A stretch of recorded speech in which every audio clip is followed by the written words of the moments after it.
When you hear the word mummy, you might get a chill down your spine. That's because most of us associate this word with those creepy characters we've seen in some scary movies. But in reality, mummies have helped us understand a lot about ancient civilizations, their rulers, and about how people used to deal with losing their loved ones. The people most famous worldwide for their mummies are the ancient Egyptians. They believed that some sort of existence after passing away was possible, if certain conditions were met. That's why they insisted on preserving the human body through the process of mummification and placing the mummy in a furnished tomb, kind of like giving it a fully functioning apartment of its own. Why did they believe in this? Well, because they were deeply connected to their natural environment for the most part. They saw the natural cycles around them, like how the sun rose every day, followed by the moon, or how new life was always sprouting from plants, even after they had wilted away. They also believed that the powerful spirit Osiris, who represented the cycle of passing away and resurrection, played a role in this process. To prepare for the afterlife, the ancient Egyptians followed certain rituals, like mummification, which involved using materials like honey, resins, and incense to preserve the body. There's no other mummy more popular than that of King Tut. He was a young pharaoh who ruled over 3,000 years ago in Egypt. The problem with discovering ancient royal tombs is that most of such burial sites were previously robbed. People knew ancient rulers had been left with many valuable belongings, so those locations became vulnerable to thieves. When King Tut's tomb was opened in 1922, people were excited because it had not been robbed, like many other previously discovered royal tombs. That's how well hidden it was.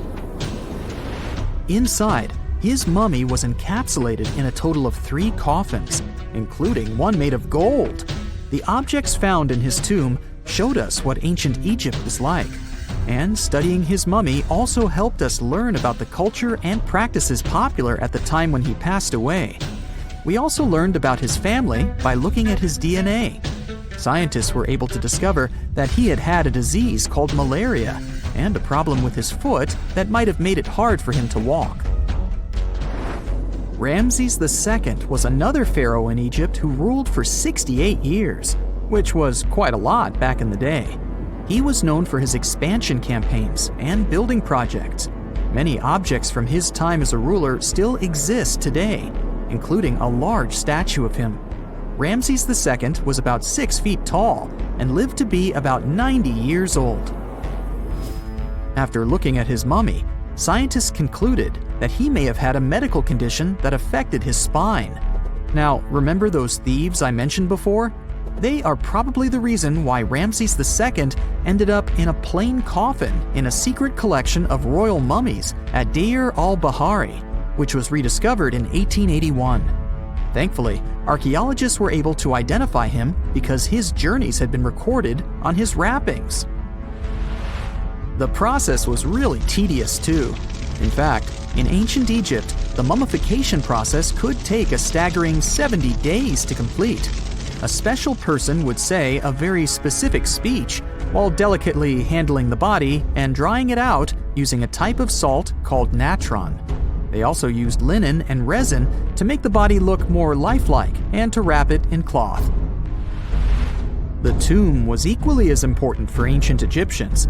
The walls of King Tut's tomb, for example, were adorned with intricate artwork that depicted his journey to the afterlife, from his burial procession to his passage through the underworld.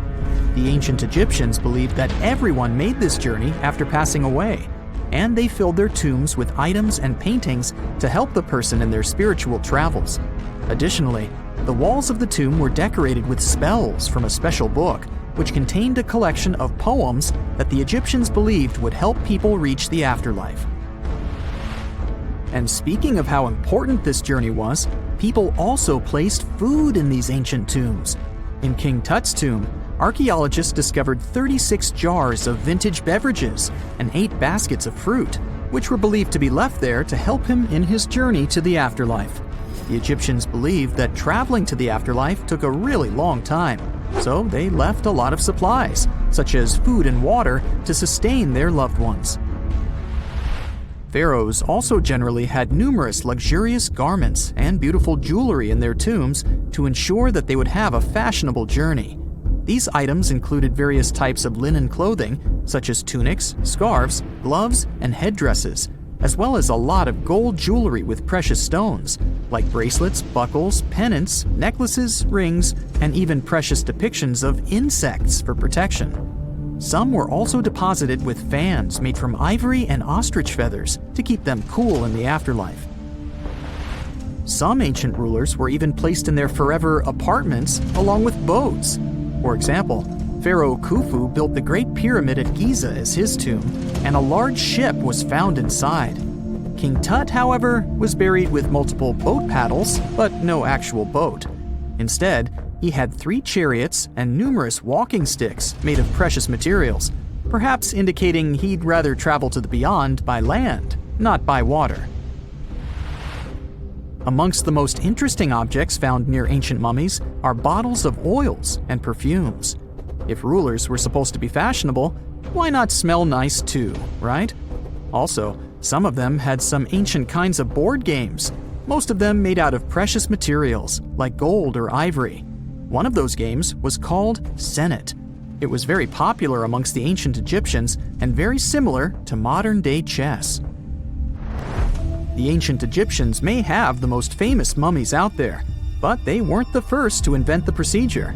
In fact, it all started in South America with an ancient civilization named the Chinchorro. As far as we know today, these people were the first to mummify their loved ones that had passed away. They did it somewhere around 2,000 years before the Egyptians started their own rituals. Sure, we can tell a lot about ancient rulers by studying these mummies, but until recently, we had no idea what they really looked like during their lifetime. Not so long ago, though, some very special mummy paintings were found by archaeologists studying ancient Egyptian objects. These mummy portraits are highly detailed paintings of individuals that were made while they were still alive. Such paintings were often painted on wood, as opposed to the classical portraits we all know about, which are painted on canvas. They are known for their realism and beauty, and have even been used by researchers to diagnose diseases by comparing them to the corresponding mummies. Some of these portraits also include depictions of jewelry, which was later found on the mummies. The recent discovery of these mummy portraits in Central Egypt is significant, as it marks the first time in over a century that such paintings have been found. Mummies appeared all around the world naturally, too. Mummification can occur without people intervening because of natural conditions, like extremely cold or hot environments, places with a lack of oxygen, or accidental exposure to chemicals that preserve the body. These conditions don't allow bacteria to grow, resulting in the body remaining more or less intact. Famous Otzi was one of these mummies. We know today he was a man who lived around 5,000 years ago in Europe. But upon his discovery in the Alps in 1991, Austrian authorities initially believed that he was a modern mountaineer because of how well preserved the body was. However, after the Iceman was removed from the glacier, it was determined that he was actually from the Copper Age.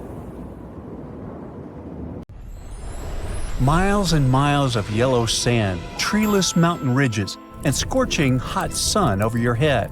And suddenly, something you'd never expect to come across in a barren desert. A small group of overexcited people. They're as happy as you would be if you'd won a lottery. They've just found an ancient tomb, once flooded with its walls in bad shape. But the stuff they discovered inside proves that this is the burial site of one of Egypt's most mysterious pharaohs. Historians have been hunting for his tomb for years, but no one expected it to hide ancient treasures. Fast forward. After careful examination of the site, Egyptian officials have announced the discovery of the tomb of King Thutmose II. It's the last missing tomb from Egypt's 18th dynasty. And this is also the first royal tomb found since King Tutankhamun's was discovered in 1922, in more than 100 years. A team of Egyptian and British archaeologists found the tomb in the Theban Mountains area, west of Luxor, near the famous Valley of the Kings. Before this, the site was only known as Tomb C4, but during their excavation, the team found clear evidence proving it belonged to King Thutmose II. Archaeologists actually found the entrance and main tunnel leading to the tomb in 2022.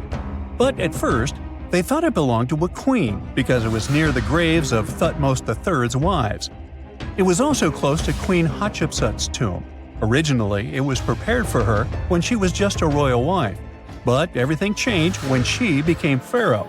But we'll talk about this twist of fate a little later. But soon they realized that their discovery was much more significant. They found alabaster jars with Thutmose II's name and the words "deceased king" written on them. That's when they realized that the tomb was actually his final resting place. Sadly, Thutmose II's tomb has seen better days. According to the head of Egypt's antiquities sector and the leader of the Egyptian excavation team, the tomb suffered major damage from ancient floods not long after the pharaoh's death. Water swept through the burial chamber, likely destroying or displacing many of the original artifacts. Much of what had been once inside the tomb was moved elsewhere in an attempt to salvage it. The researchers found out that the tomb had a basic design, with an entrance, a sloping main corridor, and a burial chamber. The corridor was coated in white plaster and rose about 4.5 feet above the floor of the burial chamber. A large staircase and a very large descending corridor of the tomb indicated its grandeur. It took the team a long time to navigate through, though, as the tomb was blocked by flood debris and collapsed ceilings. Only after crawling through a 32-foot passageway with a small 16-inch gap at the top, the worst nightmare for those of us with claustrophobia, were they able to reach the burial chamber. There, they were in for another surprise. They cleared the debris, expecting to find the crushed remains of a burial beneath.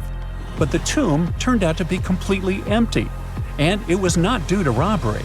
It had been deliberately emptied. The researchers soon realized that the tomb had been flooded since it had been built underneath a waterfall.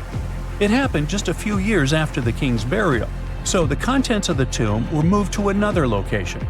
That's why there was a second corridor in the tomb. It was most likely made to help remove King Thutmose II's body from his flooded tomb. Despite the damage, the excavation team made some really exciting discoveries. They found traces of mortar decorated with blue inscriptions, yellow stars, and fragments from the Book of Amduat, one of the most significant funerary texts in ancient Egypt. The book was meant to guide the deceased through the underworld, ensuring a safe journey to the afterlife. Now, how about we sneak a peek at ancient Egypt's 18th dynasty? It was all about conquering lands, expanding the empire, and building jaw-dropping monuments. Some of the biggest names from that era, Thutmose I and Thutmose III, both legendary warrior kings who left their mark in history. Thutmose I was a fierce fighter who led major military campaigns, pushing Egypt's border further south than ever before, all the way to the fourth cataract of the Nile. His victories gave Egypt access to new trade routes, stronger political ties, and more wealth. His conquests were so significant that they were recorded in the tombs of his top officials. Thutmose III, sometimes called Thutmose the Great, took things even further. He was not only an incredible military strategist, but also the commander of Pharaoh Hatshepsut's armies before becoming king himself. He led between 17 and 20 military campaigns, winning every single one and expanding Egypt's empire to its peak. He even created the world's first navy. Thutmose III is often remembered as Egypt's greatest warrior pharaoh. And sandwiched between these two powerhouses was Thutmose II, a pharaoh who doesn't get nearly as much attention. Hey, the middle child, right? His reign lasted only about 5 years before he passed away at around age 30 in 1479 BCE. He is kind of a mystery. No one really knows what he accomplished. For the longest time, even the location of his burial site was totally unknown. His body was actually found in the 19th century. It was just lying around in the mortuary temple of Deir el-Bahari in a secret chamber where priests used to hide royal mummies centuries after their original tombs were looted by grave robbers.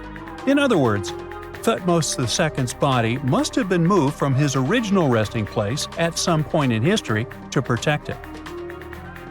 During his lifetime, Thutmose II made at least one major impact on Egyptian history. He married his half-sister, Hatshepsut. That might not sound like a big deal, but it helped her become Egypt's greatest female pharaoh after he passed. The catch? She kept her stepson, Thutmose III, off the throne for decades. When he finally took power, he erased her name from history out of spite. And still, Hatshepsut is one of Egypt's greatest pharaohs, no matter if you're talking about a man or a woman. She brought a lot of wealth and art to Egypt. She led a big trading trip to a place called Punt, where she brought back things like gold, ebony, and incense. She also made sure her name lasted by building amazing structures that we can still see today. At Karnak, she added huge obelisks. One of them is still standing tall. She also was the one to build the Temple of Dir al-Bahre with its countless columns. She was buried there. Interestingly, Hatshepsut was often shown in art as a man, with muscles and a beard, like how pharaohs were usually depicted. But she made sure there was always something in the artwork that reminded people she was a woman, like calling herself Daughter of Re, or His Majesty herself. When she passed away in 1458 BCE, Egypt wouldn't have a female ruler as powerful as her until Cleopatra, about 1400 years later. According to Egypt's Supreme Council of Antiquities Secretary General, isn't that a mouthful? Hatshepsut's name actually appears in Thutmose II's tomb, meaning she might have even handled his burial. As for their final resting places, well, Hatshepsut was buried in the Valley of the Kings, and Thutmose II's mummy is now in the National Museum of Egyptian Civilization, alongside other ancient Egyptian rulers. It gives visitors a rare chance to see the remains of a nearly forgotten pharaoh. Now, experts consider the discovery of his tomb to be one of the most significant in recent years. The artifacts found there add important details to our understanding of the history of the region and Thutmose II's rule. And even though the tomb's design is fairly simple and follows the same architectural style preferred by later Egyptian rulers, its historical importance is undeniable. In any case, the mission isn't over yet. Archaeologists are now focusing on solving another mystery. Where did the rest of the tomb's contents end up? The team is determined to continue their search. Who knows what other secrets they will uncover that have remained hidden beneath the sands for thousands of years. It's 1898, and you're taking part in excavations in Saqqara. This place, not far away from Cairo, is full of ancient tombs and pyramids. You're in your Indiana Jones mood and hope to find something really phenomenal to become famous. Gold, manuscripts, treasure maps, mummies of famous pharaohs. Wait, a wooden bird? You're really disappointed as it looks like a regular toy. An old one, but still. Little do you know that years later, someone would propose that your bird was actually an ancient monoplane. So the artifact, nicknamed the Saqqara bird, is made of a sycamore tree.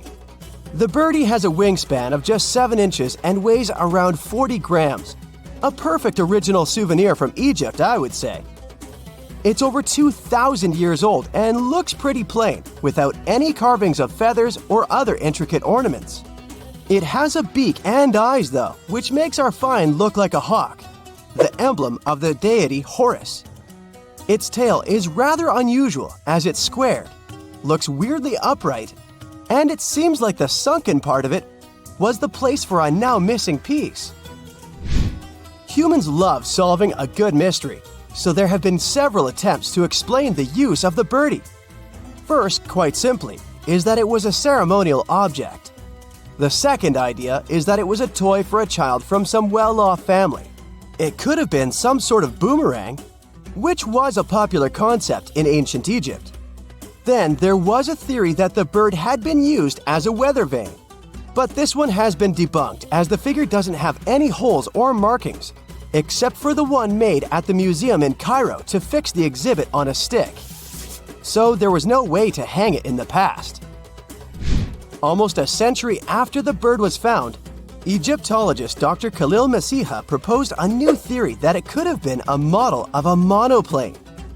He believed the bird was missing a horizontal tailplane. Otherwise, it had its wings set at a right angle, similar to that of modern planes. It could have worked to generate the aerodynamic lift necessary for flights. Dr. Masiha also claimed that it was common at that time to place miniature models of technological inventions in tombs. So, did the ancient Egyptians really invent the plane in 200 BCE? That would make the Wright brothers, who are considered the inventors of aviation, really upset. They made one of their first flights only in 1903. There's just one way to know for sure, and that is to test the model.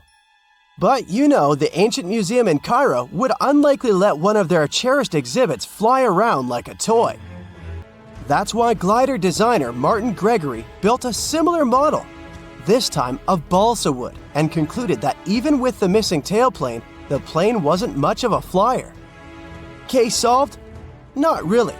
This didn't sound convincing enough to the History Channel, so they invited an aerodynamics expert to build another replica of the bird. He tested it in weather conditions similar to those in Egypt and was impressed with the little plane's abilities. So, if they did invent the prototype of a plane back in the times of pharaohs, it would be a good example of an oupart. That's an out-of-place artifact, an object that's way ahead of its time in terms of technology or history. And the Saqqara bird isn't the only example of such a revolutionary concept. In 1901, a group of divers retrieved the Antikythera mechanism from an underwater shipwreck near the Greek island of Antikythera. It's been dubbed the world's first analog computer, and it's currently dated around 100 BCE. The bronze mechanism could tell the position of the sun, moon, planets, and stars, as well as the lunar phase, the dates of upcoming solar eclipses, and even the speed at which the moon moves through the sky. No one's sure who used it and how or where it was made, but it's obvious that it's extremely precise and way too advanced for its time. The first flushing toilets in the world were invented in the middle of the 20th century. Just kidding. The ancient Minoans on the Mediterranean island of Crete and the Indus Valley civilization both came up with this brilliant invention at the same time, around 4,000 years ago. The plumbing and sanitation were so well done that no one managed to design anything better until 2,000 years later. One ancient Minoan lavatory was discovered at the Palace of Knossos. It looks like it had a wooden seat set over a tunnel that directed water from a rooftop reservoir to an underground sewer. Other varieties got water from jugs. Only the super rich people could afford all this glory. So if you wanted to shop for real estate back then, the flushing toilet would be a telltale sign you were in the rich neighborhood. Automated doors became a cool, seemingly new invention back in 1931. But the technology behind them is actually much older. Think the 1st century CE old. Mathematician and engineer Heron of Alexandria came up with a hydraulic system to open and close temple doors. To bring it into action, you need to light a fire to produce heat. There was a brass pot under the fire, half filled with water. The inventor connected the brass pot to containers that acted as weights. When the fire was burning, the water moved into the containers. They went down and pulled the ropes. It was nothing like a supermarket door that opens in front of you before you even have time to think. Heron's door took hours to open, and there was no way to stop the process. That's why they only opened the doors once a day before people entered the temple, to add some mysticism at the temple during ceremonies. Spooky. Looks like the first ever battery was invented in Baghdad around 2,000 years ago. a German archaeologist found this oval-shaped clay jar in 1938. Scientists are still not sure what purpose it served and who exactly invented it. There is a theory that it was used for electroplating objects with precious metals. When they filled it with a weak acid like vinegar, the battery produced around 1 volt of electricity. Another theory says it was a vessel for sacred scrolls. Would you like to buy contact lenses designed by Leonardo da Vinci himself? In 1508, he invented a glass lens with a funnel on one side. You were supposed to wear it with water inside to improve your vision. Sounds a bit uncomfortable, doesn't it? So, around a century later, French scientist René Descartes decided to improve the idea and make the cornea contact the future lenses. Contacts because they contact your eyes, get it? The glass tube with liquid did help improve vision, but blinking was sadly impossible. 2.5 centuries later, new technologies in the glass industry let scientists design contacts that would fit in the eye and even let the wearer blink. Thanks, guys! Still, those lenses were made of heavy blown glass and didn't let the eye breathe. About 50 years later, contacts became plastic, lightweight, unbreakable, and scratch-resistant, but still covering the entire eye. And then, in 1948, an English optical technician accidentally sanded down a plastic lens and figured out they'd still be in place even if they covered only the cornea. Imagine you're living in 19th century London and need to send a message to New York. It would have taken about 10 days to get there by ship.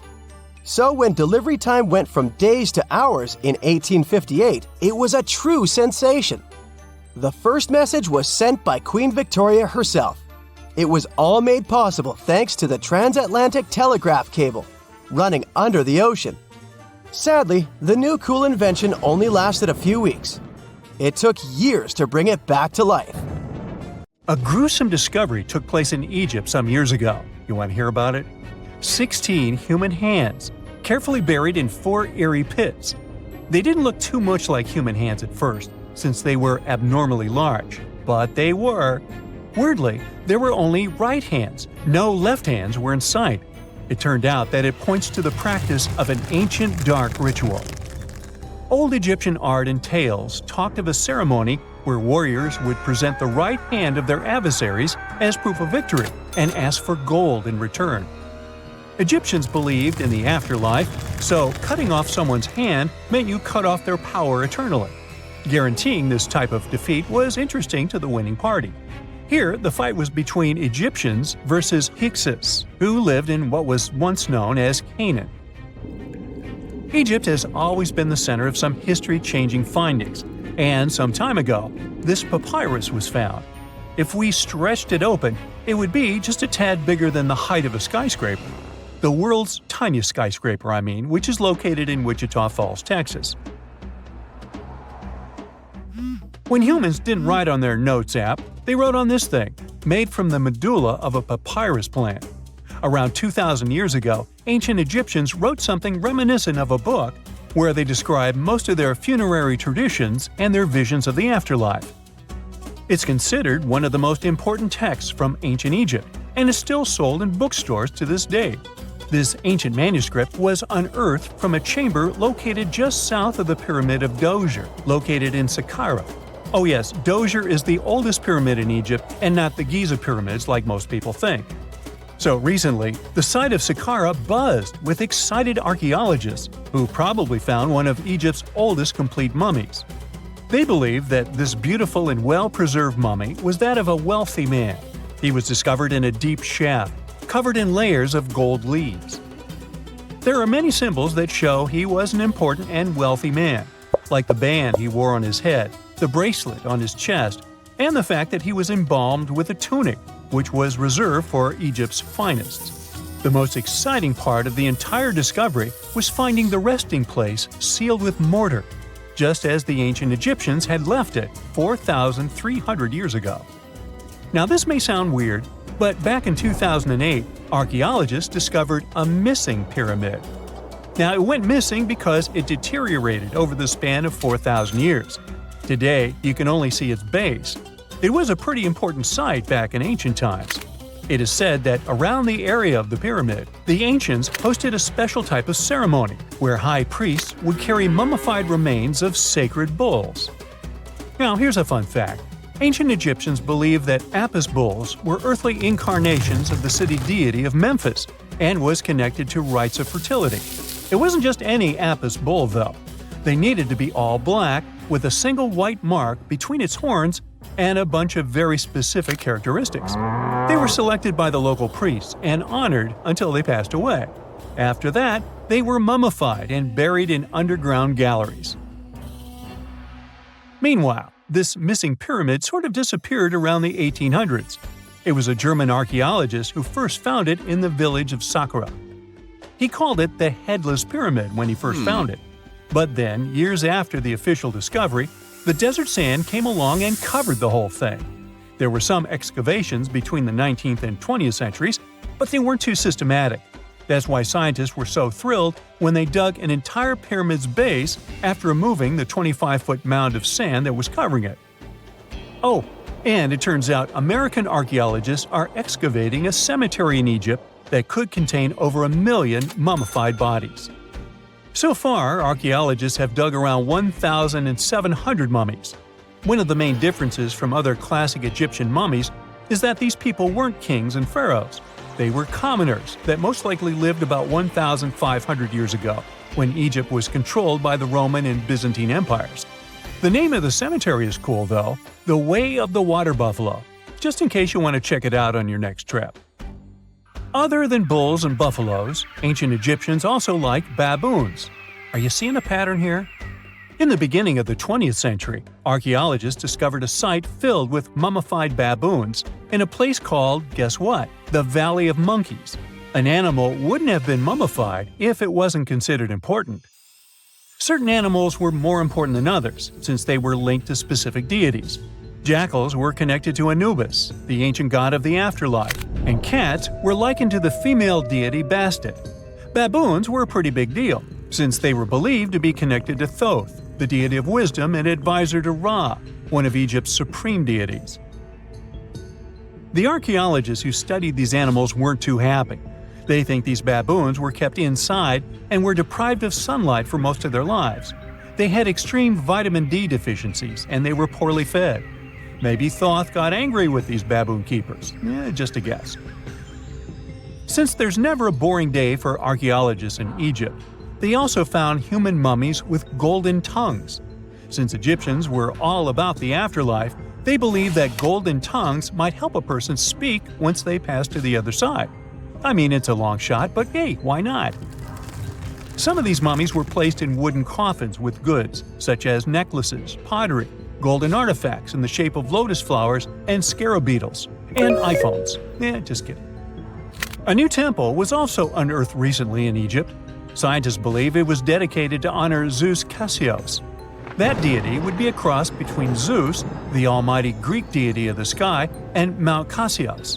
While digging around the Sinai Peninsula in Egypt, archaeologists spotted 2 pink granite columns poking out of the ground, and bingo. They believe these columns represented the temple's front gate and collapsed during an earthquake many years ago. And speaking of deities, there weren't only super serious deities. Recently, scientists unearthed a golden ring in a city south of Cairo. No, Frodo, it's not magical. It was a normal gold ring, but it had the depiction of the deity of fun, officially named Bes. This deity is often described in sacred texts as a happy, chubby dwarf. Today, many tattoos we get are sorta deprived of any sense and are made of aesthetic purposes only.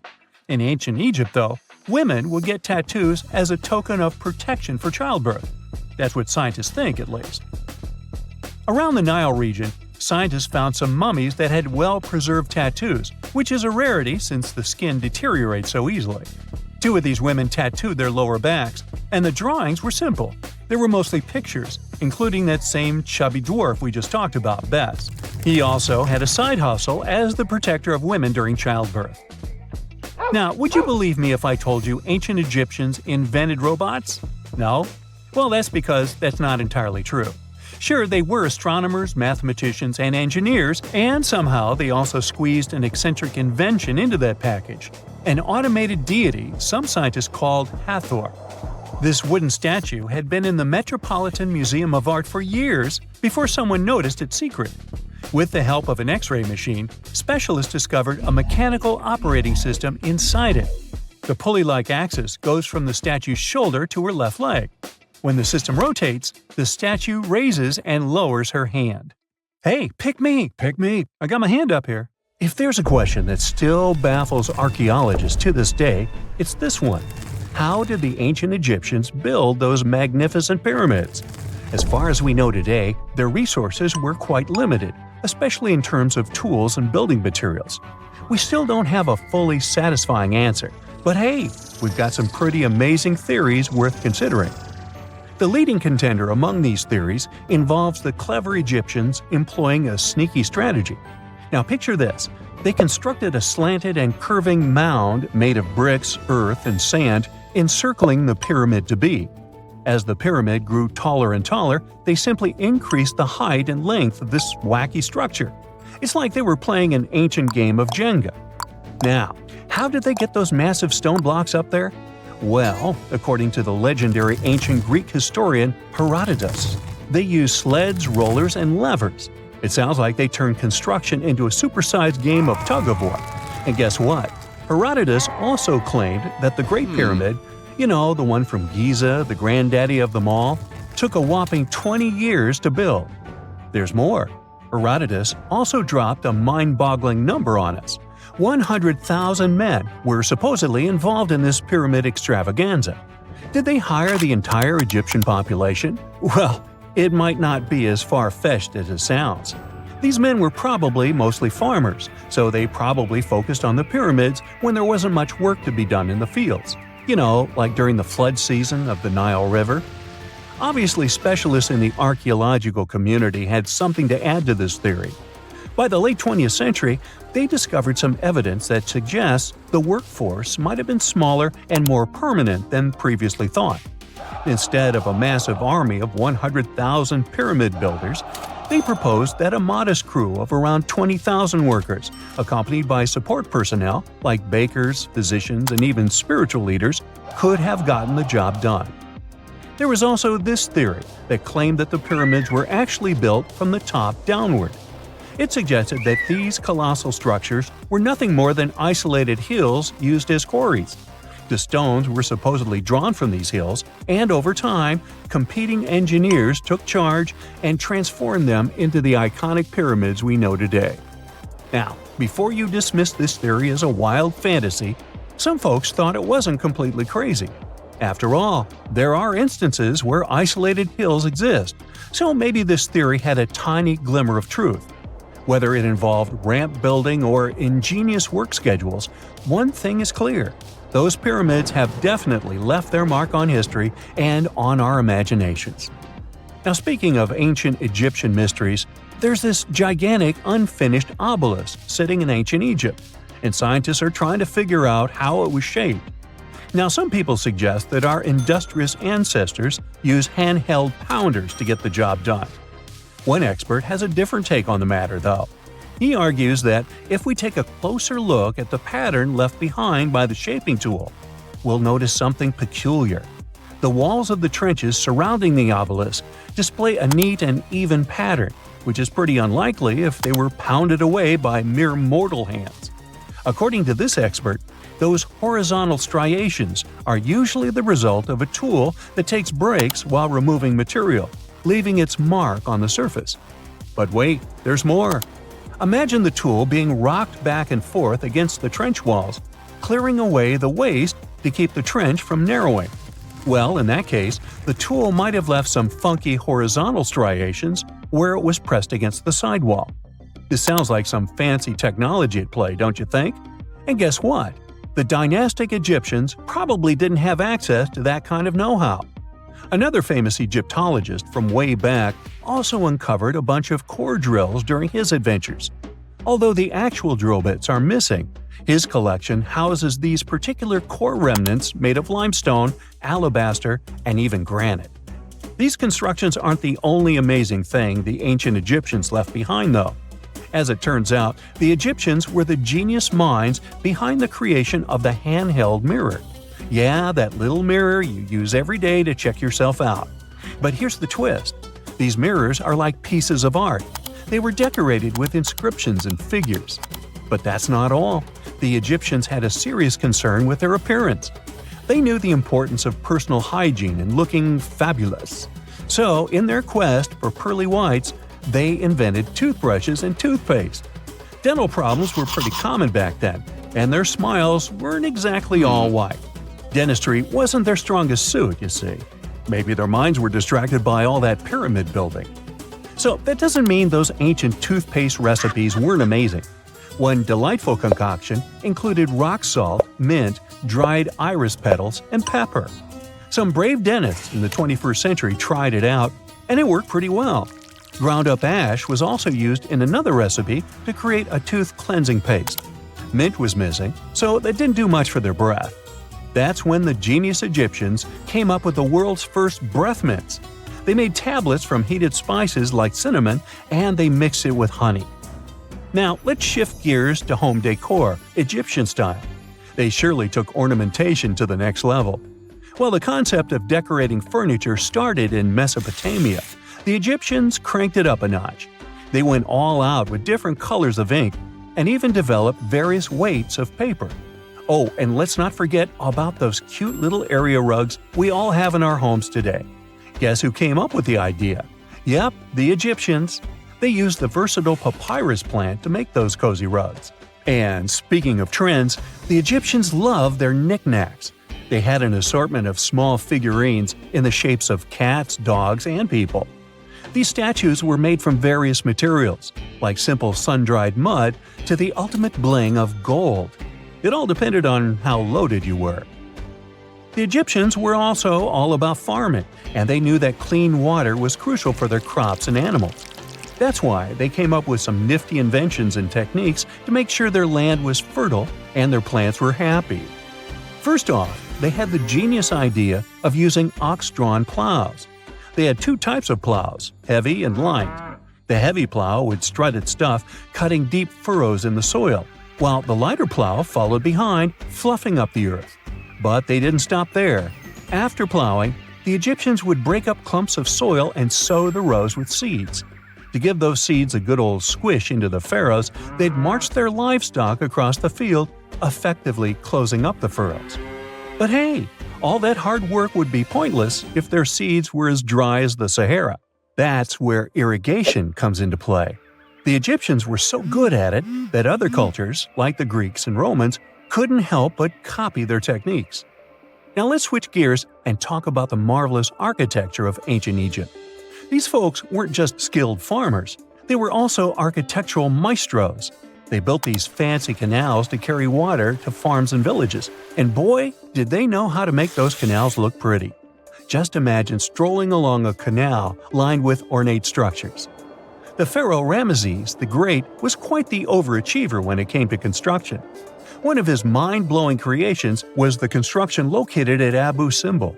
This building was designed so that twice a year, the sun would shine directly into it and illuminate the statues of Ramesses.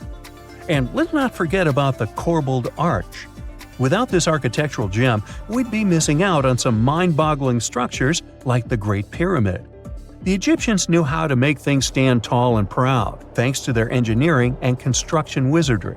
They built grand halls and inner sanctums that make your jaw drop. And some of these temples doubled as astronomical observatories.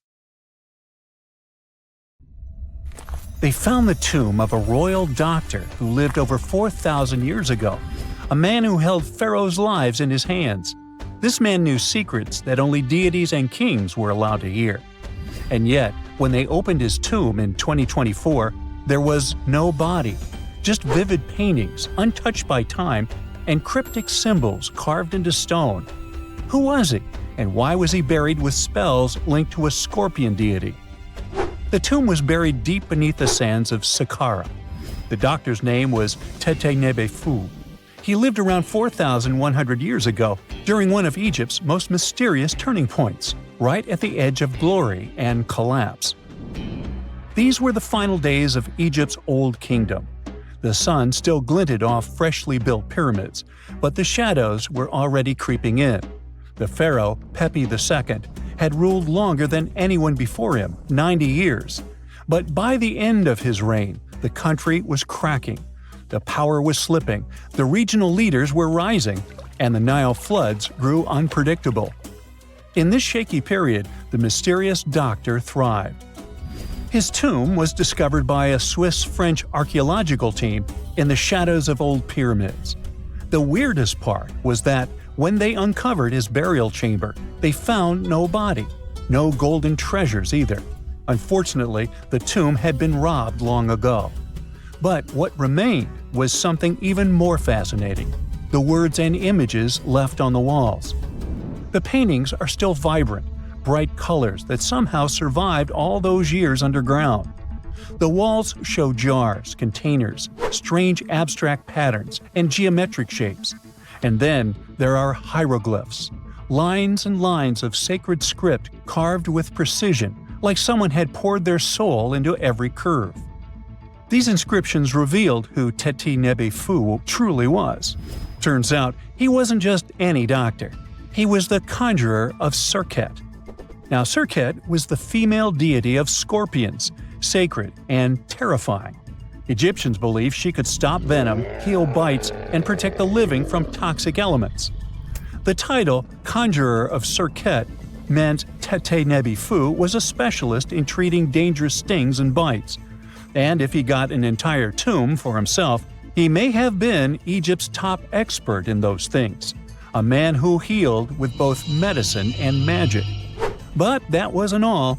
He also held the title Director of Medicinal Plants, a title seen only once before in all of ancient Egypt. That means he knew the healing power of herbs, roots, and oils like no one else. Now, you might wonder, what plants in a huge land of sand?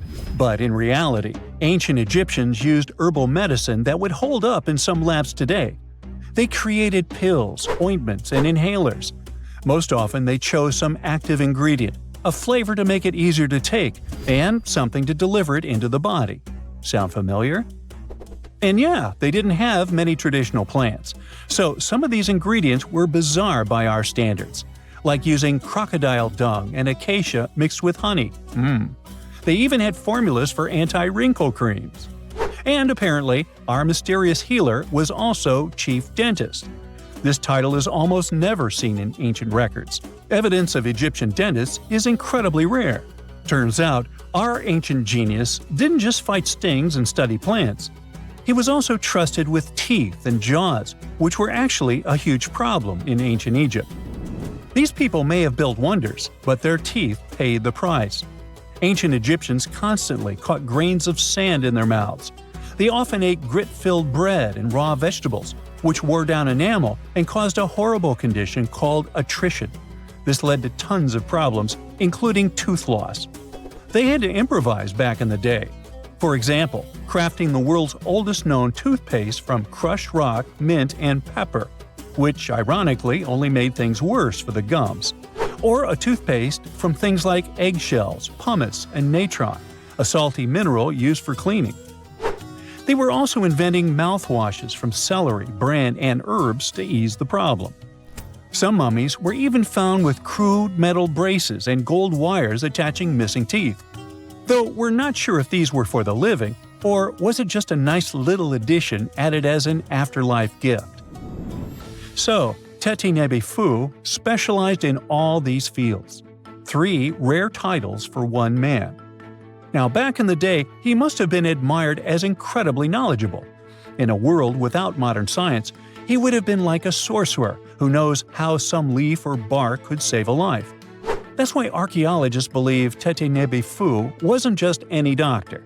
He was, most likely, the royal physician, the one who treated the pharaoh himself. We don't know for sure which king he served. Maybe it was Pepi II, and who knows, maybe that's why the guy lived so long. But if that was the case, Teti-Nebi-Fu may have lived through the final moments of the Old Kingdom, watching the Golden Age crumble from inside the palace walls. And then he was buried. The body was looted, or perhaps just lost to time. But the team says they're still studying the tomb, still uncovering the traces of this incredible man. Overall, ancient Egyptians were practicing medicine on a crazy advanced level. Some practices feel familiar even today. They had hospitals, specialists, surgeries, and many more things, even medical schools. Both men and women were allowed to be doctors. They healed with various methods and practiced surgery with actual tools, scalpels, forceps, even sutures. Some doctors treated only the eyes, others the teeth, the stomach, or even what they called the hidden diseases.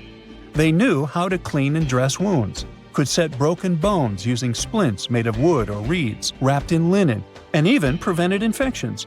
There were even proctologists. They also built the first prosthetics, like a wooden toe with leather straps that help people walk normally again. The oldest known prosthetic is 3,000 years old. Now, the most shocking part is how they actually even tried to remove tumors. A recent study looked at a 4,000 years old skull. It belonged to a man in his 30s. There were signs of past tumors, and around 3 of them, there were marks, surgical cuts made with a metal tool. That suggests someone attempted to remove or study them, maybe treatment, maybe an autopsy. There was another skull of a woman over 50 years old. It also showed similar signs, but with healed fractures from an earlier injury, which is amazing because her treatment might have actually been successful. Being a healer in this society meant something powerful. It meant being a priest, a scientist, and a magician all at once. To ancient Egyptians, medicine was a necessary art, and they treated it with as much reverence as they did their deities. That's because they believed that sickness could be both physical and spiritual. So a doctor could recite a spell while applying a salve, and a lot of their treatments worked. The reputation of doctors in ancient Egypt was so strong that leaders from other parts of the ancient world, like Persia, actually sought them out. Even Homer, the Greek poet, once said the Egyptians were the most skilled healers of all. Of course, their understanding of the human body wasn't perfect. For example, they thought the heart controlled thought and emotion. They also didn't know what the brain really did. But their approach, observe symptoms, diagnose, and treat, well, that's modern medicine. Sure, they prayed over the wound, but they also healed it, didn't they? Their most famous physician was Imhotep. That guy was a true polymath, an architect, priest, and a healer who became so revered he was later worshipped as a deity of medicine. Yep, a human who was so cool they turned him into a deity. He lived 2,000 years before Hippocrates, the so-called father of medicine. And yet, some people joke we should drop the Hippocratic Oath altogether and swear an Imhotepic oath instead. These people weren't just laying the foundations of pyramids. They were laying the foundations of healthcare. Let's face it, most ancient tombs have been looted at least once. No matter how scary the rumors could have been, most mummies were open to. But one. This is the Bashiri mummy, and it puzzles everyone so much that nobody dares to see what's inside. Meet Howard, but you must know him already if you're into Egyptian history.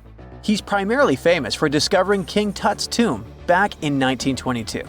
But few people know that before this revolutionary discovery, he had probably found another mummy. It happened in 1919, and it goes by several names, either the Bashiri mummy or the Mummy of Pacheri, or the Untouchable one. Some reports say that Howard stumbled upon the Bashiri mummy in Luxor's Valley of the Kings, just where he would later find Tut's tomb. Despite this find, not much is known about this particular mummy. The reason why it's still unharmed in any way is not because of some superstitions, but because nobody is sure that they can undo what they do if something goes wrong. The mummy is so intricately wrapped that researchers never unfurled it for fear of irreversible damage. The golden rule of anyone who works with antiquities: if you're not sure you can't make it better or preserve it unchanged, do not touch it. History knows many examples of ancient relics ruined beyond repair, say Ecce Homo, or smiling statue restoration. The delicate fabric that covers the mummy's face has this cool design that kind of looks like a pyramid. The researchers are not 100% sure, but this might be the only one of its kind with that embalming style. But without knowing the ancient technique, it's next to impossible not to ruin the mummy while unwrapping and wrapping it back. Back in the day, people, both experts and looters, would unwrap mummies for all sorts of reasons, mostly to study them. Luckily, these days, we have advanced tech that lets us check out what's inside a sarcophagus without having to unwrap anything. After taking a closer look at the Bashiri mummy, researchers figured out that it belonged to a man who was around 5.5 feet tall and lived during the Ptolemaic era, which makes this mummy roughly 2,300 years old. The Egypt Museum shared that the X-ray scan also uncovered an inscription of the guy's name, but it's a bit tricky to tell if it says Pacheri or Nenu, adding to the intrigue. The museum also pointed out that the fancy casing the mummy is in features all sorts of decorated scenes. You can see the mummy lying on a bed, flanked by deities Isis and Nephthys, along with the 4 sons of Horus. Plus, there are 2 images of the funerary god Anubis at the feet of the casing. By the way, Bashiri mummy is not the only one that has remained untouched.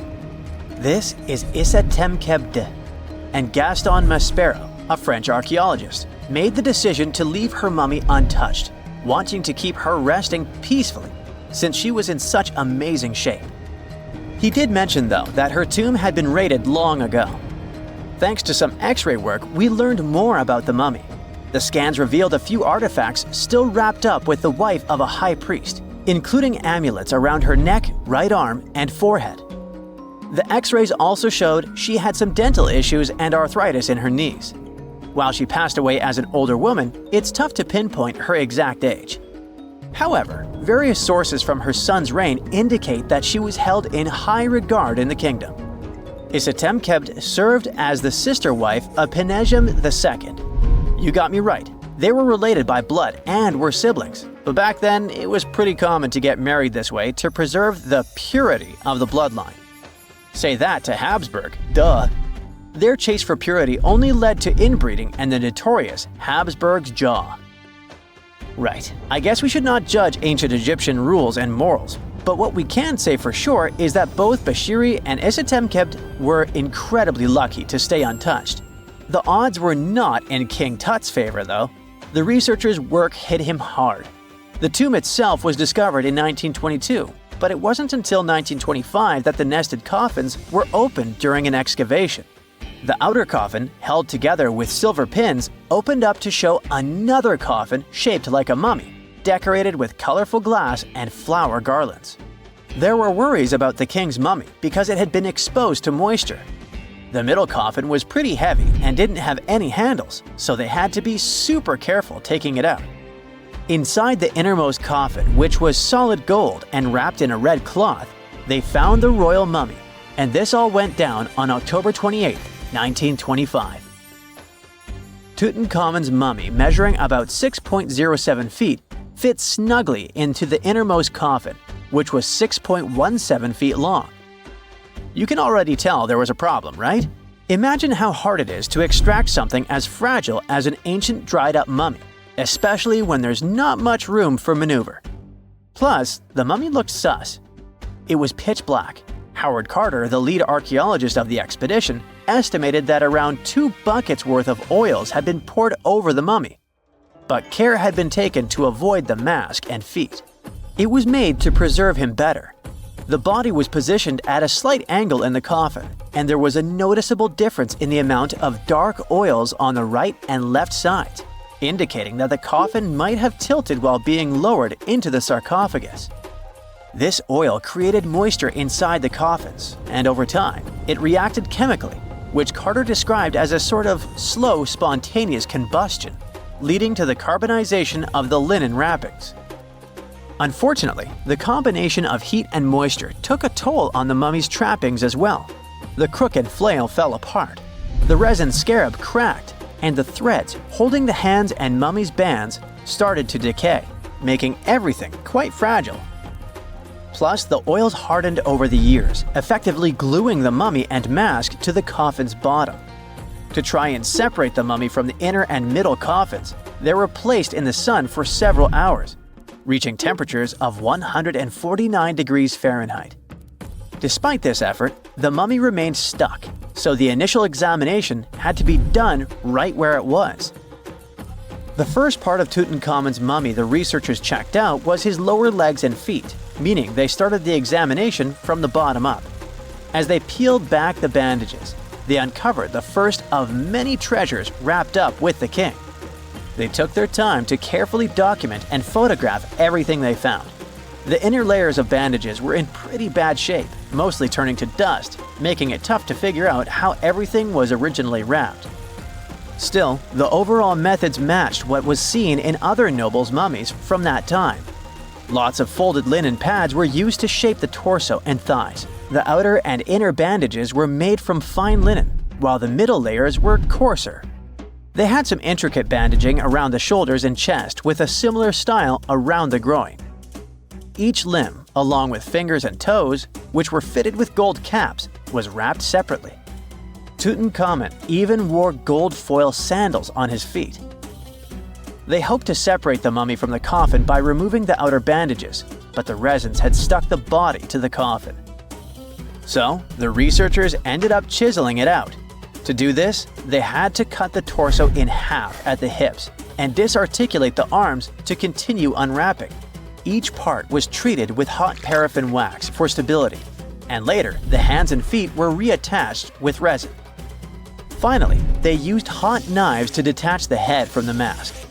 To check the teeth, it was decided to make an incision around the jaw and neck, which was later fixed with resin. So technically, the scientists did all they could to preserve the mummy, but still, in a way, it ended up being damaged beyond repair. What do you think? Should they have left it in the coffin? Or did they do the right thing? Let us know in the comments. Egyptian archaeologists made an extraordinary discovery near Cairo just recently. Drumroll, please. The most ancient and most complete mummy yet discovered in the country. Yes, they were keeping it under wraps. The 4,300-year-old mummy was found in a group of tombs close to the step pyramid of Djoser, dating back to the Egyptian Old Kingdom. It was covered in layers of gold. The team also found several other tombs, including one belonging to an ancient Egyptian official and another belonging to a secret keeper who had the power to perform special ceremonies. Another interesting tomb was that of a writer, which featured the largest statues ever found in the area. This vast burial site is also home to more than a dozen pyramids and resting grounds. Probably one of the most famous mummies in the world is that of Hatshepsut. She ruled Egypt like a boss for around 20 years, building all sorts of impressive buildings and creating new trade routes. But when archaeologist Howard Carter found her tomb in the Valley of the Kings, her sarcophagus was empty. However, Carter did find two coffins in another tomb, one of which belonged to Hatshepsut's wet nurse and the other to an unknown woman. In 2006, a team of specialists decided to investigate whether that mysterious lady was the queen herself. They found a molar tooth in a wooden box with Hatshepsut's name on it, and when they compared it to a gap in the mummy's mouth, it was a perfect match. Ramses II was a pretty impressive ruler, but it was his mummy that eventually made history. Now, we don't hear too much about his daddy. Okay, I'll stop. Ramses is considered to be the most powerful pharaoh in all of Egypt, as he reigned for a whopping 6 decades. He also lived to be over 90 years old. Now that's pretty amazing, considering the time he lived in. Ramses II supposedly had over 100 offspring too. Talk about a big family. When he passed away, his body was originally buried in the Valley of the Kings, but some sneaky guys tried to rob his tomb of all his treasures. Officials back in the day weren't having any of that though, so they moved his body to a secret location to keep it safe. Fast forward to the 1800s, and Ramses II's mummy was discovered along with a bunch of other rulers and important officials. But it wasn't in the best condition, so archaeologists flew it to Paris to get it, pampered. Problem was, he couldn't just be transported into another country. The only solution available was to give Ramses II his own passport. His occupation was listed as king, and the document even featured his photo. You know, most mummies aren't necessarily known for having the most hydrated skin. But that of an ancient woman, also known as Lady Di, proves otherwise. No, not that Lady Di. This wealthy lady from ancient times was discovered in an ornate tomb in 1971, and she looked fabulous, if we can say so about a mummy. Thanks to the special conditions in her tomb, like the moisture in the environment and the lack of oxygen, her body was almost perfectly preserved. Her skin was soft, her hair was on point, and she was still flexible. The museum that now proudly displays her mummy also shows a ton of fancy items that were buried with her, like dinnerware and musical instruments. Archaeologists investigated the mummy further and discovered that she passed away from a heart attack at around 50 years old. Even though it hasn't been around for over 2,000 years, Lady Di is still making history. The mummy of Otzi the Iceman was discovered in the Alps in 1991. Austrian authorities initially thought he was a modern mountaineer because he was so well preserved. Turns out, he was actually from the Copper Age. He was found in a mountain pass over 10,000 feet above sea level. Through studying his mummy, we've learned so much about life in Copper Age Europe. For example, we know that he was a native of Central Europe and enjoyed eating meat. He also suffered from arthritis, narrowing arteries, and intestinal problems. But he likely used acupuncture and medicinal herbs to treat these conditions. And apparently, he was pretty handy with tools. He sharpened them just days before his untimely demise. Who knows if he was expecting trouble or just getting ready for some routine work. Now, King Tut and his story is most likely the one that made all mummies famous. This pharaoh passed away at the young age of 19, more than 3,000 years ago. But his mummy is still one of the most well-known in the world. When his tomb was opened in 1922, people went wild because it was still intact, unlike many other royal tombs. It had some seriously blinged-out coffins, including one made of solid gold. Not only did Tut's tomb give us a glimpse into ancient Egyptian history, but his mummy also taught us a lot about the time he lived in. DNA analysis helped identify his parents and revealed that the pharaoh had a rare bone disorder that might have made walking a bit tough. Now, Ginger is most likely one of the coolest mummies you'll ever hear about. He's like a time traveler from 5,000 years ago who's still looking fly with his golden hair and perfectly preserved nails. Ginger was discovered in Egypt and is believed to be the earliest known mummified body. Before people even knew about mummification, they used to place bodies in shallow graves in the hot, dry sand. And since the sand absorbed all the water, bacteria couldn't reproduce and the body was preserved naturally. Now, scientists are not sure if Ginger's preservation was intentional or not, but since he was buried with some pottery vessels, it's likely that whoever buried him knew some serious preservation techniques. If you want to meet Ginger in person, he's currently chilling at the British Museum. One Dutch art collector bought a statue from Asia and ended up finding a weird discovery. The statue contained a mummy hidden inside. Unfortunately, the body was too fragile to move, so they had to leave it there. The coolest part is that this mummy is over 1,000 years old and was on display for 200 years before being encased in the statue. When scientists did a CT scan, they found out that the mummy was filled with paper scraps covered in writings. Experts think he might have done this thing called self-mummification, which is a pretty intense process involving a special diet and tea that makes your body less prone to bacteria. Only a few people could handle this ritual, and those who managed to do that were seriously respected. No other Egyptian queen has baffled scientists and historians like the stunning Nefertiti. Based on her statues, she was known for her slender neck, wide eyes, and high cheekbones. Her name translates to "the beautiful woman has come." Talk about living up to your name, huh? Even though she wasn't a pharaoh herself, Nefertiti still managed to leave a lasting impression. Written records suggest that, as a wife and queen, she held an incredibly influential role. Because of her power, she was indeed admired, but she also managed to make quite a lot of enemies throughout her life. She was also related to King Tut, but not biologically. Rather, she was his stepmother. So far, locals have yet to identify her mummy, but that may soon change. A local Egyptologist who has been busy excavating tombs in the Valley of the Kings has found 2 mummies that he believes could be Nefertiti and her daughter. According to specialists, we may soon finally get a definitive answer about the identity of these 2 mummies. And if one of them does turn out to be Nefertiti, we could be in for a real treat. DNA analysis and CT scans of the mummy could give us the most complete and accurate image of the queen that we've ever seen. It's crazy to think that we've only scratched the surface of what lies beneath modern-day Egypt. Nefertiti ruled during a time of great power and prosperity in Egypt, but unfortunately passed away in a period of social turmoil, leading to her gravesite being lost. Now, where's my mummy?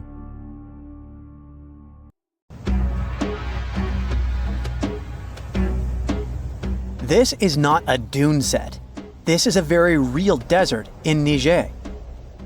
Jado was probably built by the nomadic Sao people and is filled with ksars, which are fortified houses made of salt and clay, with giant walls and secret passages.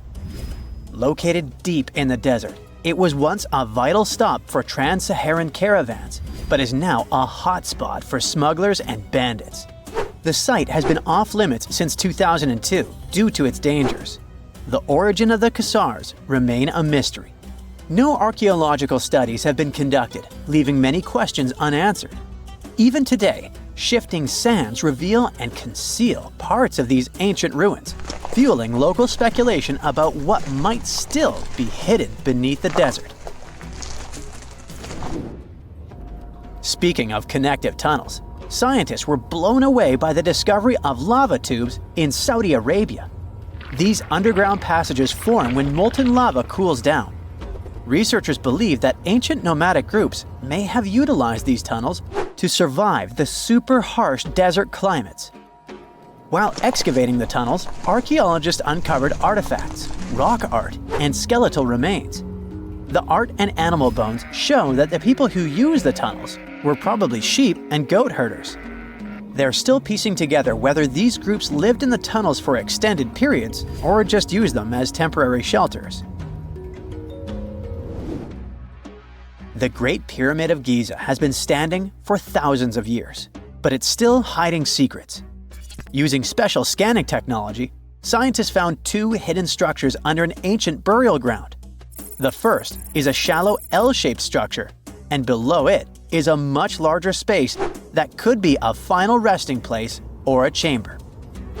The smaller structure was filled with sand on purpose, while the deeper one might be an empty chamber. Experts believe the 2 are connected, possibly as an entrance leading to a secret chamber. This is big news because it might give us some more insight into who built the pyramids and why. The world is full of ancient writing, but some messages refuse to give up their secrets, like the mystery of the Bashplemi tablet. This unusual stone, pulled from a lake in Georgia, is covered in symbols no one can read. Even with modern technology, experts are completely stumped. The tablet is about the size of a book, with 60 symbols carefully carved into its surface, but 39 of them don't match any known language. Some resemble scripts from ancient civilizations in the Middle East, India, and Egypt, but none are an exact match. To make things even trickier, part of the tablet is broken off, meaning a piece of the puzzle is missing forever. To rule out a hoax, scientists studied the tablet closely. They confirmed it's made of vesicular basalt, an extremely tough local rock. Whoever carved these symbols must have been really skilled. Based on similar archaeological finds, experts believe the tablet could date back thousands of years, possibly to the late Bronze or early Iron Age. Some symbols repeat, which could mean they're numbers. Maybe it's an inventory list, a record of battles, or even an offering to the deities. Until someone cracks the code, the Bashplemi tablet remains an unsolved mystery from the depths of history. Experts are still stumped with what this Minoan disc might mean. The Phaistos disc is one of the most mysterious finds from the Minoan civilization. This 6-inch clay object, discovered in 1908, has strange spiral markings that no one has fully decoded yet. The disc has 241 symbols on both sides, showing everything from people and animals to tools and plants. Experts have come up with many theories about what the symbols mean. Some think it's an early form of Greek. Others suggest it's a prayer or a hymn. And some even believe it could be a letter from a king in Anatolia to a Greek ruler. Let's see who will be the first to figure this out. It's always a fun day at an archaeologist's office when they find something as big as a 2,000-year-old marble head. A French archaeologist mission went digging inside an old medieval house near Alexandria in Egypt and found a statue's head depicting an old, possibly ill man. This statue dates from the last Egyptian dynasty before it became part of the Roman Empire, and the site where it was found is associated with the likes of Cleopatra and Mark Antony. For archaeologists, even the smallest finds at this site means a lot. You've heard of Lucy, right? The Australopithecus that was an early ancestor for us humans. Well, scientists found some of her species' footprints somewhere in Tanzania. The so-called Laetoli footprints are over 3 million years old. The trail stretched 88 feet and has about 70 footprints, left behind when a bunch of early humans walked across some wet volcanic ash. What's cool is that these early humans were already walking on 2 feet, like us, not all hunched over like apes. The close spacing of the prints shows they probably had short legs and a shorter stride than we do today. In an ancient Egyptian temple, archaeologists uncovered a shrine unlike any other, a place dedicated to falcons and 2 mysterious deities. One deity had a falcon's head, while the other wore a crown with a sun disk and cow horns. But the most baffling discovery was an inscription that read, "It is improper to boil a head in here." At the heart of the shrine, there are 15 headless falcons carefully arranged on a pedestal, likely as offerings to the falcon-headed deity. One theory suggests the birds were boiled first, perhaps to pluck their feathers, before being placed in the shrine, following the strange rule carved into stone. Archaeologists also found a 13-inch iron harpoon nearby. Its true purpose remains unknown, although the shrine also held remains of fish, mammals, and bird eggs, suggesting that the rituals may have included feasting. And speaking of ancient Egypt, meet Hathor. Scientists named her after the ancient Egyptian deity of motherhood, music, and singing. This wooden statue, housed at the Metropolitan Museum of Art, was thought to be just a beautiful artifact, until a surprising secret was uncovered. Using an X-ray machine, experts found a mechanical operating system inside it, with pulleys and axles connecting her shoulder to her left leg. When activated, the system made her hand raise and lower, an engineering marvel from over 3,000 years ago. The statue was created during Egypt's Middle Kingdom, around 1800 BCE, and is often compared to 19th century automata due to its advanced design. It's believed the statue was used in religious ceremonies, symbolizing Hathor's role in dance and music. An unexpected discovery happened in northern Kuwait, where a Kuwaiti-Polish team uncovered a mysterious 7,500-year-old statue. The statue features an elongated skull, no mouth, narrow eyes, and a flattened nose. This feature is thought to be an Ophidian figurine, named after the Greek word for snake, and it was likely made by the Ubaid culture, a civilization known for their pottery skills. While no one knows exactly what role this weird statue played, it might have been linked to rituals or symbolic practices. Some scientists think these figurines, found in homes or final resting places, were tied to important cultural beliefs. We couldn't mention unresolved mysteries of this world without speaking about these elongated skulls. In the deserts of Peru, researchers uncovered 5 ancient skeletons, II with unnaturally elongated skulls. While head shaping was common in many cultures, these skulls defy explanation. Local legends tell tales of the so-called Gentiles, a mysterious race banished underground by the powerful deities. Some say this is what the skulls represent.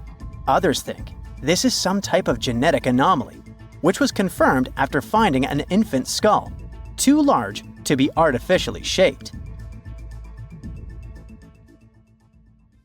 Secant, cosine, tangent, sine, 3.14159.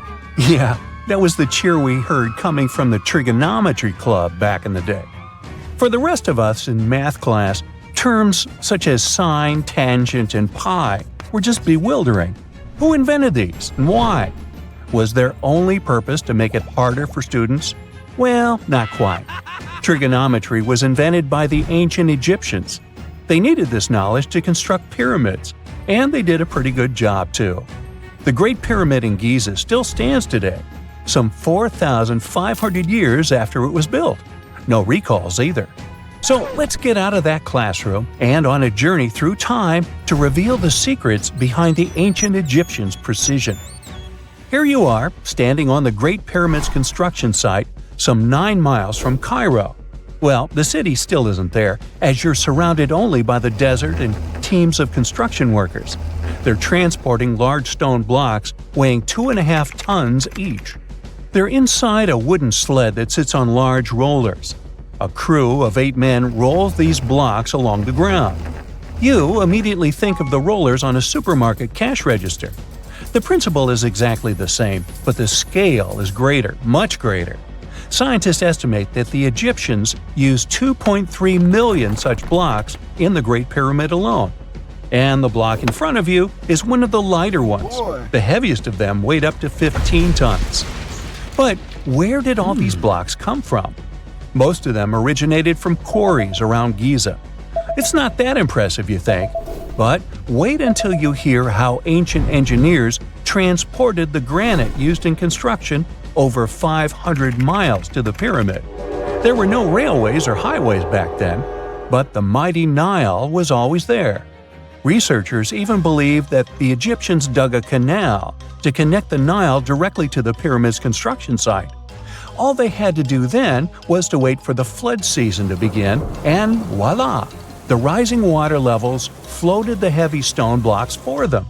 But how did they lift the enormous stones on dry land to stack them up to the top? Did they use oversized cranes? Well, ancient Egyptians worked around this problem, literally speaking. One of the workers is now pointing to the giant ramp going around the pyramid they're building. This is how a mountain road zigzags its way to the top.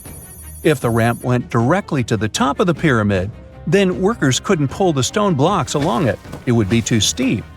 Scientists have calculated that 8% could be the maximum incline. So ancient Egyptians just extended the ramp around the pyramid.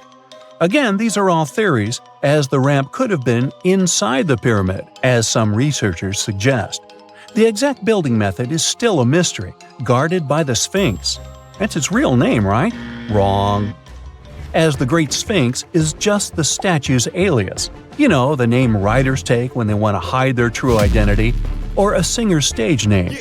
The Sphinx's real name, translated from Egyptian, means Horus in the horizon.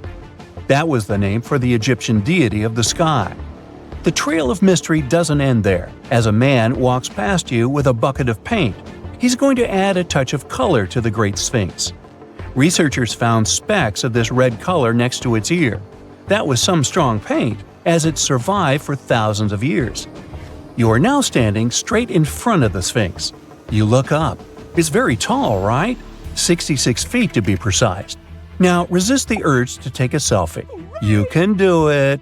Now you notice something else. It looks like the Sphinx is in the center of a giant triangle in the back. That's one side of the Great Pyramid. And no, your eyes are not playing tricks on you. The Sphinx really does sit in the center of the pyramid's lateral face. Here's where math comes in handy. A pyramid has 4 sides, called lateral faces. There's also a 5th face, the base, but that's not visible. It's, wait for it, face down. The Sphinx has one last mystery to reveal – its age. Scientists agree that Pharaoh Khafre built the Sphinx. He ruled after his father, who had built a great pyramid nearby. So both structures were finished around the same time. Let's talk about numbers again. You've heard of Cleopatra, the Egyptian princess described as a woman of great beauty. Hello? She saw the pyramids, but she lived closer to the time of the first iPhone than the time of the people who built the pyramids. Fascinating, right?